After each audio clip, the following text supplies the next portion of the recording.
Good day everyone and welcome to Exile News, the weekly show that brings you all the important news and informations on Path of Exile. And the first news we got this week has been a very quick retrospective on the 2017, which has been of course last year. And I'd like to highlight just two things here. First one is that GGG actually launched in China and the game is absolutely huge. And this is incredible. This is really good for the game overall, because the Chinese market is absolutely huge and people don't even realize how big actually that market is. So it's really great that GGG is doing well there, because it really means the game has a lot more funding for the next expansion and everything else. So that is pretty good to hear. Another thing I wanted to show is that GGG posted 281 news articles over the year, which is an average of 5.4 posts per week. And while some of those are actually microtransactions posts, so nothing really too interesting, it's incredible how much GGG actually posts and how much they talk to the player base and how much they actually listen to the player base. So I think this is exactly one of the points why this game has been so successful so far, beside of course being absolutely a great game itself. But also, if you like the soundtrack for the Very Nice Mystery Box videos, well, you can actually download it for free, as this is kind of becoming a trend for all of the boxes that have been released. And you can just check the link in the description below. I'll put a link to this page where you can download for free the new Mystery Box soundtrack. Also, we got a very interesting story from GGG, and it's the story of the Undying. As you know, the Undying are these kind of monsters that you can find into Act 3 in Sarn.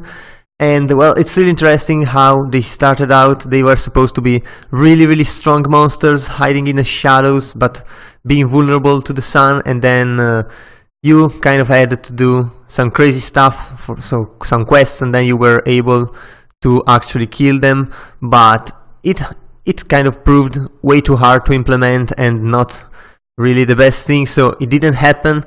But I highly recommend you actually reading this story, because it's pretty fun. And there's also a quote at the end which kind of makes for a plot twist, I guess. It makes you understand how things were thought up, how much it has changed, and what GGG was actually thinking of trying, how crazy they actually were back in the days. I feel like they are a bit less crazy right now, but still definitely some really weird stuff happening here.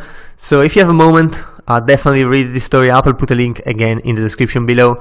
And also, we got a little bit of an insight in the development of the latest gems that were released. So mostly the corpse skills, and well, they basically say how they thought the skill up, as in these kind of skills were all thought to be usable and kind of interchangeable, so they all do, and I'm speaking about active skills actually, so the corpse active skills, they all do fire damage pretty much, except unearth.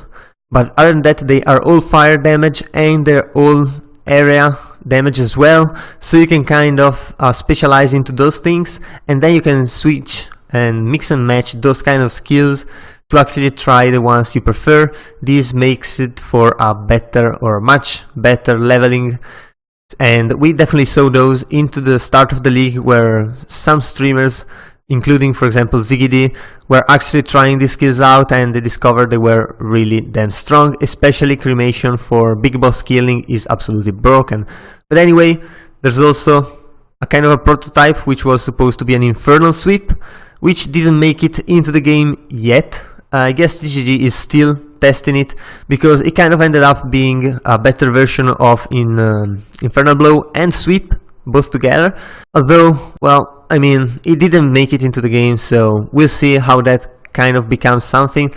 I don't think it's just going to be an Infernal Sweep, as in just using Sweep and then Infernal Blowing stuff, but we'll have to see. Hopefully it's going to be a very nice gem. And of course, the new support gems were something that were actually meant to change the playstyles a lot, and they definitely absolutely did. Ancestral Call is absolutely amazing for single target skills. It actually makes them viable for a lot of things. Even Glacial Hammer is now viable apparently.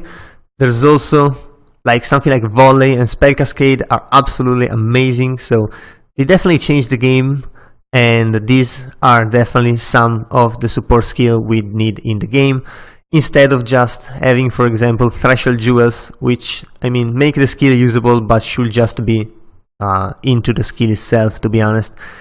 And well, there's been of course a lot of iteration of these skills. GGG kind of had to modify those skills because sometimes they just feel bad to play, sometimes they just can't be implemented due to technical reasons, and these are probably the worst things, because when you have an awesome skill between your hands and you just can't do it because the tech isn't there, it's really annoying. Even for body swap they had to add a new technology just so they could have blood drip off the character after body swapping. Very important, as they say. But I mean, it's really interesting to see a little bit of insights into the GGG designing again. And well, I guess that was all for this week. So if you enjoyed the video, leave a like and a comment down below. Also, if you want to remain updated every week, be sure to subscribe to my channel. So that was all.